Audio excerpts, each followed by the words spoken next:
Boas-vindas a todos. É um prazer ter a sua companhia com a gente. Olha, antes da gente começar a nossa análise de hoje, só um breve esclarecimento. As nossas vozes que vocês estão ouvindo são geradas por inteligência artificial. Isso.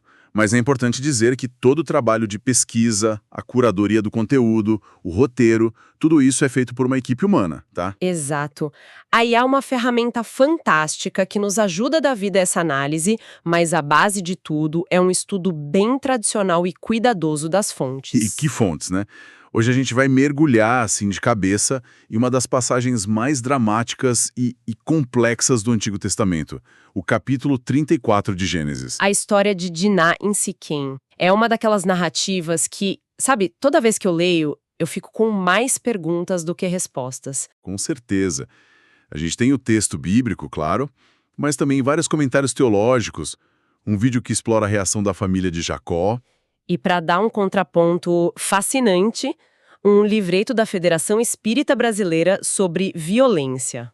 E a nossa missão hoje é justamente essa: tentar explorar as camadas desse relato, né? Analisar as ações, as motivações, as consequências terríveis. E olhando por vários ângulos, né? Pela lente cultural da época e também por uma perspectiva mais filosófica, mais moral, incluindo essa visão cristã espírita. Exato. Vamos lá. Ok, vamos desvendar isso. A história começa de um jeito quase simples, mas a tensão, nossa, ela escala muito rápido. Dina, que é a única filha de Jacó que Gênesis menciona pelo nome, sai para ver as filhas da terra. E essa frase já é um ponto de tensão, né?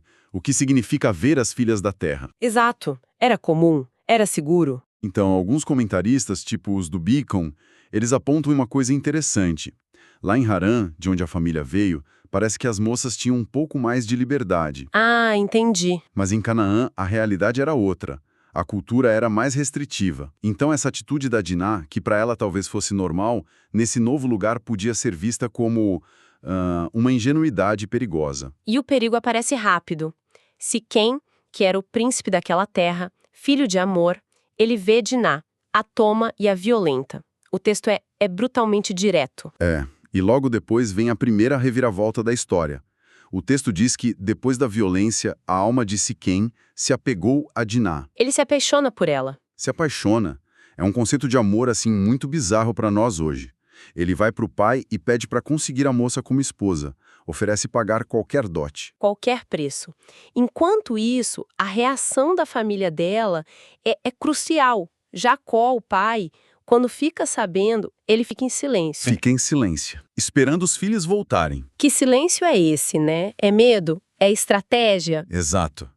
E os irmãos, quando chegam e descobrem, a reação é o oposto. O texto fala que eles ficaram indignados e muito se iraram.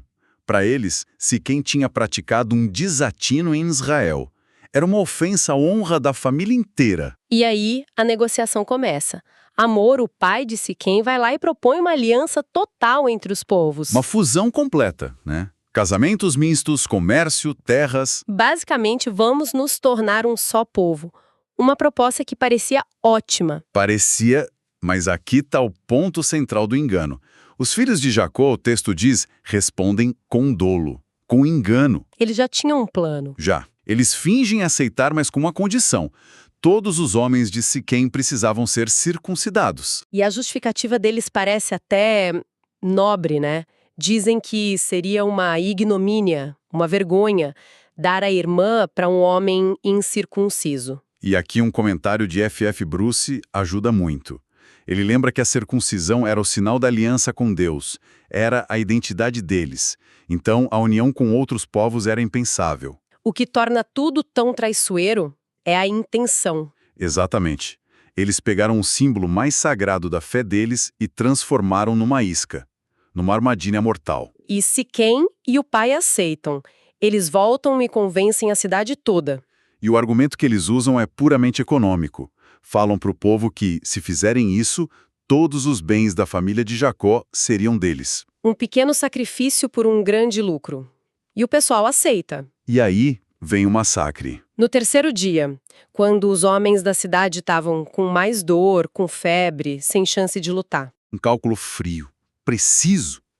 E é nesse momento que Simeão e Levi, que eram irmãos de Diná pela mesma mãe, Lia, tomam a frente Eles pegam suas espadas, entram na cidade. e matam todos os homens. Todos. Incluindo Siquém e o pai dele, Amor. E não para aí, né? Não. Eles resgatam a Diná e os outros filhos de Jacó saqueiam a cidade inteira. Gado, bens. E levam cativos as mulheres e as crianças. A retaliação foi numa escala avassaladora. E a reação final de Jacó não é sobre a moralidade do ato. É sobre o medo. Sim, Ele diz para Simeão e Levi: "Vocês me puseram em grandes apuros, atraindo sobre mim o ódio dos cananeus." a preocupação dele é com a própria segurança, né? O comentarista Wiersbe até aponta isso, que Jacó parece mais preocupado com ele mesmo do que com os pecados da família. E a resposta dos filhos é curta e forte. Está certo ele tratar nossa irmã como uma prostituta. Para eles, a honra da irmã justificava tudo. Esse ponto de fazer justiça com as próprias mãos é exatamente o que o vídeo do canal Jesus e a Bíblia aborda. Isso. O vídeo questiona essa atitude, né? E contrasta com a postura do Jacó, que, segundo a interpretação do vídeo, se calou para orar. A mensagem do vídeo é bem clara. Minha é a vingança do Senhor. Ou seja, não cabe aos homens essa retribuição. E isso nos leva direto para o livreto espírita, que dá uma análise mais filosófica sobre a violência. A primeira imagem já diz tudo, né? Diz tudo. Violência, não. Com a frase, um crime não justifica outro. É basicamente o resumo de Gênesis 34. Exato. E o que eu acho fascinante é como essa perspectiva ecoa o dilema da história. Totalmente. A doutrina espírita, ali no livreto, define a vingança como um dos últimos remanescentes dos costumes bárbaros. É algo de um estágio primitivo da humanidade. E argumenta que se vingar é o oposto do que Cristo ensinou. Tem uma citação ali que é muito forte. Eu sei qual é. Aquela que diz que quem se entrega à cega paixão da vingança é 100 vezes mais culpado do que o inimigo que enfrenta. Pensa no peso disso. Simeão e Levi se viam como os justos. Mas, sobre essa ótica, ao cometer um massacre, eles se tornaram muito mais culpados que o próprio Siquém. É uma inversão completa da lógica da honra deles. E a doutrina tenta explicar de onde vem essa violência. É a questão 742 de O Livro dos Espíritos, que diz que a guerra vem da predominância da natureza animal sobre a natureza espiritual. O que descreve perfeitamente a reação de Simeão e Levi. Não foi algo pensado. Espiritual.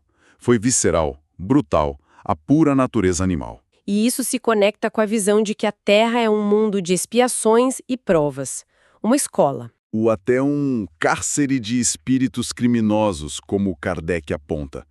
Nessa visão, a violência dos filhos de Jacó é um reflexo da nossa inferioridade moral, do longo caminho que a gente ainda tem que percorrer. A resposta deles, mesmo motivada por um senso de justiça, foi uma expressão desse estado primitivo, não de uma moralidade superior. Então, o que a gente tem é um ciclo trágico.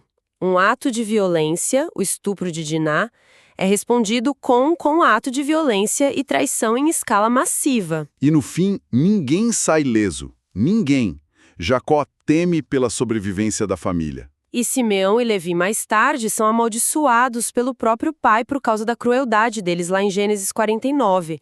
A história não os absolve. De jeito nenhum. A justiça pelas próprias mãos, a vingança, raramente leva à paz ou à reparação de verdade.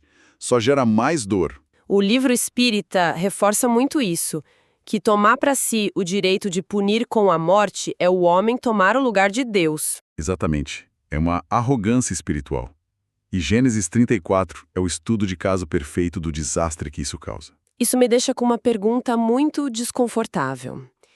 Existia uma solução certa ali? É a grande questão. O silêncio do Jacó foi prudência ou foi covardia? A vingança dos filhos foi justiça ou foi barbárie? Onde que tá a linha? Eu acho que talvez a história não esteja aí para dar uma solução fácil, sabe? Mas para servir como um alerta. Um alerta sobre como a violência gera mais violência. Isso. E sobre como a nossa busca por reparação pode se transformar numa crueldade ainda maior, manchando a própria causa que a gente queria defender. A lição, tanto no vídeo quanto na visão espírita, aponta para um caminho mais elevado. O caminho da calma, da confiança na justiça divina. E no fim, do perdão. E com essa reflexão a gente encerra a nossa análise de hoje. Foi uma exploração bem densa que passou por teologia, história, filosofia moral. Esperamos que tenha sido enriquecedor. Agradecemos muito a companhia. Até a próxima. E se você gostou, não esqueça de se inscrever no canal NEP Apóstolo João, acione as notificações para não perder nenhum vídeo e não deixe de curtir este vídeo. Episódios novos todas segundas, quartas e sextas-feiras. É isso, bem simples.